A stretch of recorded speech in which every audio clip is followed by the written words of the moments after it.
साथियों नमस्कार।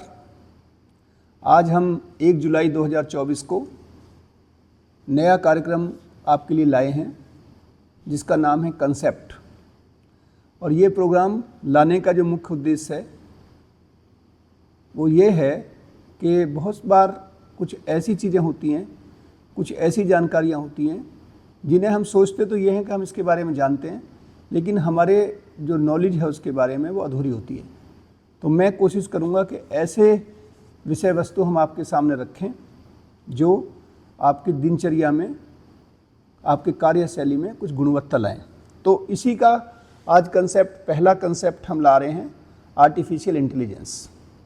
साथियों, मैं समझता हूं कि आज के इस युग में जो साइबर का युग है उसमें आर्टिफिशियल इंटेलिजेंस को बहुत ही महत्वपूर्ण विषय वस्तु माना जाता है और हम सभी लोग इस बात से चिंतित हैं, चाहे वो किसी भी रूप में हो। बहुत से लोग मानते हैं कि आर्टिफिशियल इंटेलिजेंस के आ जाने से लोगों के रोज़गार चले जाएंगे और बहुत सारी सुविधाएं भी आएंगी, तो बहुत सारी परेशानियां भी आ सकती हैं। तो आखिर आर्टिफिशियल इंटेलिजेंस है क्या? सबसे पहले तो इसको समझना चाहिए।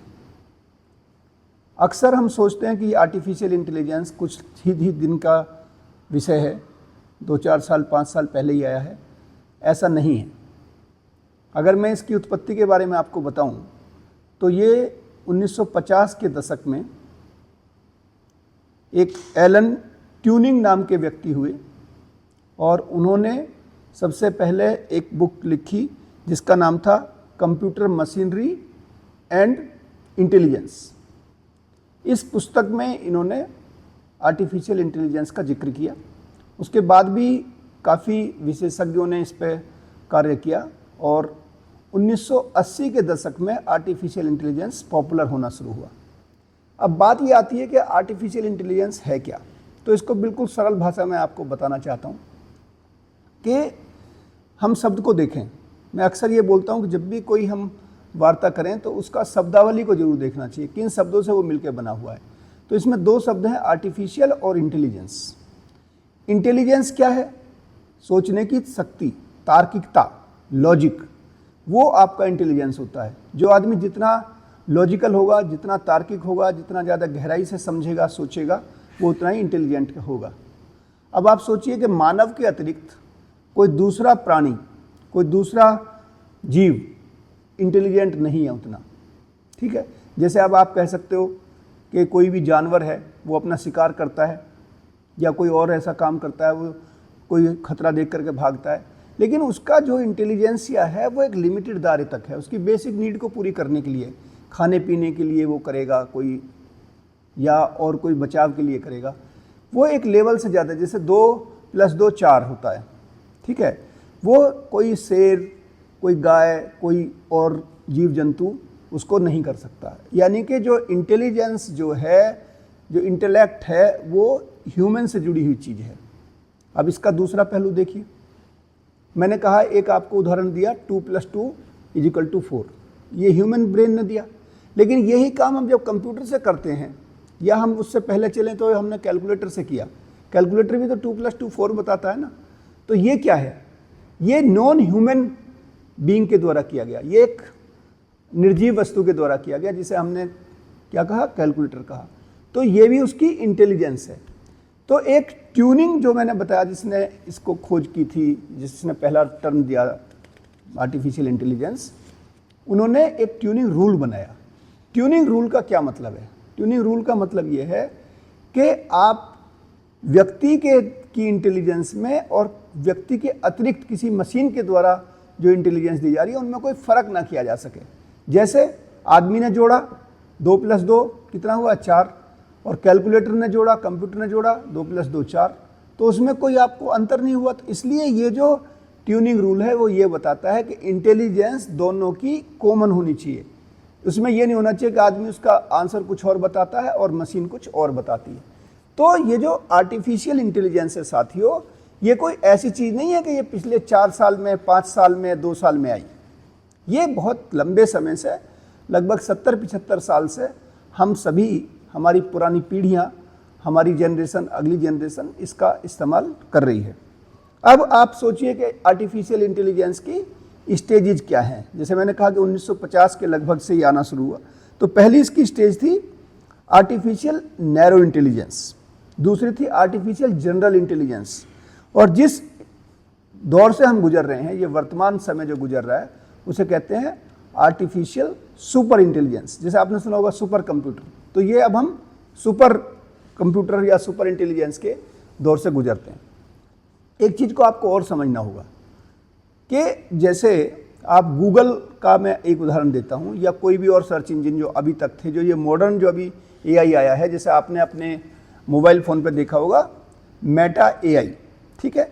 मेटा एआई ये जो मॉडर्न अभी एआई की बात पिछले 2-3 साल से चल रही है, उसमें पहले एआई में क्या अंतर है, इसको समझना जरूरी है।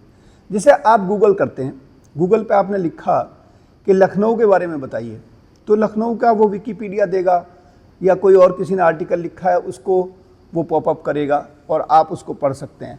तो जो पैकेज जो क्वेश्चन था आपका गूगल पे जो आपने डाला, जो भी आपकी क्वेरी थी, उससे रिलेटेड अगर कोई डायरेक्ट कोई कंटेंट पड़ा हुआ मिलेगा तो वो उसको पॉपअप करेगा। अब जो मॉडर्न जो ये एआई आई है पिछले कुछ दिनों के अंदर, जिसका ज़्यादा हम जिक्र कर रहे हैं, वो क्या करता है कि उस पर्टिकुलर डेटा के अंदर जा करके, आर्टिकल के अंदर जा करके, या कोई राइटअप है उसके अंदर जाकर, अगर आपने फर्दर कोई क्वेरी की है, जैसे मान लिया उदाहरण के तौर पे मैं बताता हूँ आपको कि आपने कहा कि आप ज़रा ये बताइए कि लखनऊ के अमीनाबाद में मुझे कुल्फ़ी खाने जाना है, ठीक है, उसके बारे में मुझे इन्फॉर्मेशन दीजिए। तो ऐसा कोई आर्टिकल या कोई ऐसा राइटअप तो लिखा मिलेगा नहीं, तो गूगल से आपको इसके बारे में उतनी बेहतर जानकारी नहीं मिलेगी जितना आपको मेटा एआई दे देगा, या जो मॉडर्न एआई देगा।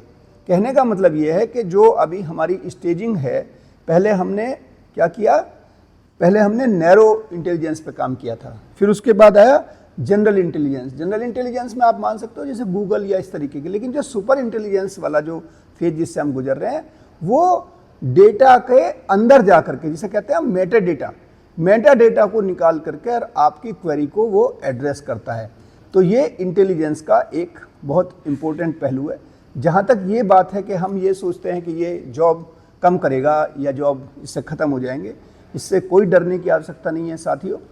बहुत सारे और तरीके निकलेंगे। हाँ, ये ज़रूर है कि हमें अपने आप को साइबर स्पेस में, साइबर फील्ड में, अपने फील्ड जो भी हम काम करते हैं, जिस भी क्षेत्र में हम शिक्षा ग्रहण कर रहे हैं या कार्य कर रहे हैं, उसमें हमें और बेहतर ढंग से काम करना पड़ेगा। जो मंडेन काम है, जो एक सामान्य रूप से किए जाने वाले काम हैं, उनमें ज़रूर ये रिप्लेसमेंट कर देगा। तो इस तरीके से तो अगर हम देखें तो जो पहले टाइम में जब रोड बनती थी, सड़कें बनती थी, तो कितनी लेबर लगती थी।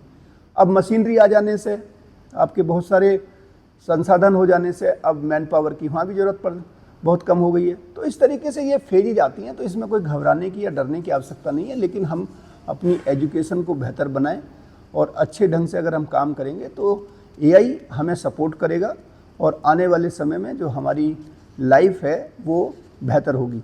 ये बात ज़रूर है, मैं ये भी कहना चाहता हूँ कि हमें हर चीज़ की दिस फार नो फर्दर कहीं ना कहीं एक लाइन ज़रूर बनानी चाहिए। तो जो भी डेवलपमेंट भी हो रहे हैं वो ह्यूमन रिसोर्स को डेवलप करने के लिए होने चाहिए, ना कि उसको रिप्लेस करने के लिए।